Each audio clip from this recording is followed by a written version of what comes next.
আসসালামু আলাইকুম। যাইতেছি উত্তরা হাউস বিল্ডিং, একটা দোতলা বাসে চড়ছি, বিআরটিসি, শুয়ে রয়েছি গাড়ির মধ্যে।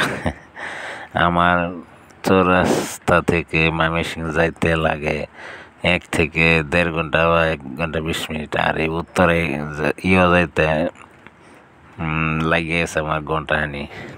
হাউস বিল্ডিং, দোতলা বাসে, রাস্তা এত খারাপ, বিশেষ করে ওই আবদুল্লাপুর থেকে শুরু করে যে রাস্তাগুলো, এই রাস্তাগুলো খুব খারাপ, গাড়ি জামও পরে অবশেষে জমজম টাওয়ারে গেলাম। গিয়া কই এতক্ষণ আসছি দূরে, দূরে এতক্ষণ বয়ে থাকবো, একটু বয়ে একটা ভিডিও বানাই বা জমজম টাওয়ারে উপরে উঠতে 4 তলা উঠতে একটু ঘোরাফেরা করি। তা ঘোরাফেরা করলাম, অনেক কেনার জন্য গেছিলাম না, কিছু এমনি গেছিলাম একটা কাজে। পরে কতক্ষণ নিচে বয়ে থেকে গেছিলাম, অনেকক্ষণ নিচে বয়েছিলাম। পরে কইতে একটু উপরে যাই, এর নিচে বাহিরের সাইডটা বয়ে রয়েছে একদম নিচে। এত মানুষ যে বাংলাদেশে কইতে আছে এরা। আর এইটা হইতেছে গাই, যখন যেটা দেখতেছেন এটাও আবদুল্লাপুর, ওই উপরে ব্রিজের উপরে। কি অবস্থা দেখেন, গাড়ি স্ট্যান্ড করে থইছে কই জানেন, 5 তলা বিল্ডিংয়ের উপরে। নিজ দাও গাড়ি যায় উপরে স্ট্যান্ডে খার হইতে লাগে, এ নয় লোক খার হয়েছে যাত্রী উড়ার লাগে। হাই রে কপাল, এত উঁচার উপরে উড়া যায়। অনেক কষ্ট করে উঠছি, অনেক খারাপ লাগছে আমার যে নিজ দা গাড়ি যায় উপর দা উড়ো লাগে, 5 তলা সমান সিঁড়ি, এত খারা সিঁড়ি দা মানুষ, বয়স্ক মানুষ কেমনে উঠবে আমি কিছুই বুঝলাম না। এটা কোনো পরিবেশ হইলো?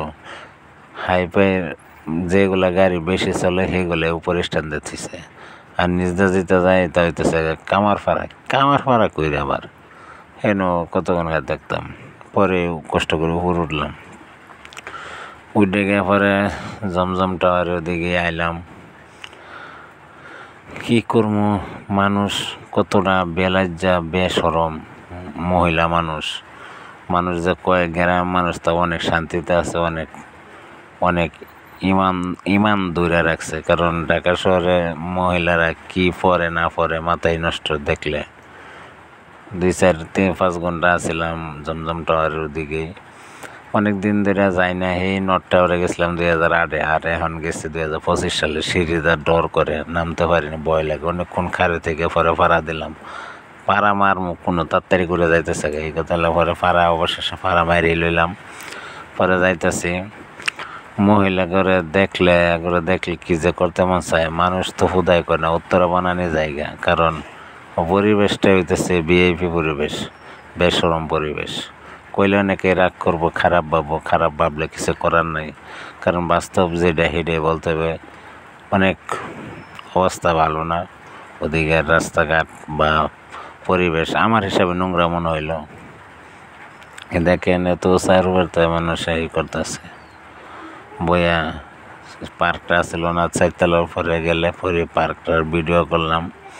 2টা মহিলা অনেক দূরে বইয়া আলাপ গল্প করতেছে, কিন্তু ক্যামেরা ভালো না, জুম করতে পারি নাই, ক্লিয়ার হয় না। গেছি কই যে একটা মোবাইলের কেসিং কিনে লই, এমনি বাবা 350 টাকা চায়, অথচ রাস্তার মধ্যে বেশ 120 টাকা।